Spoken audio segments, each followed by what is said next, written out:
We'll guide you through how to fix a WhatsApp icon missing from the home screen. If you find this guide useful, then please consider subscribing and liking the video.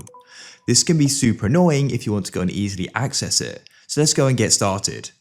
First of all, you want to swipe up to go and get your apps pages and look through here for WhatsApp. You can also try searching at the top as well. If it goes and shows up, then what you can do is go and tap and hold your finger on it, and you can then tap on Add to Home, and it'll then go and be added, and you can go and open it up easily.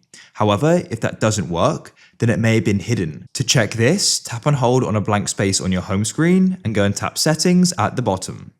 Then tap on Hide Apps on Home and App Screen, and at the top you'll see Hidden Apps. If WhatsApp's there, you can remove it and press Done.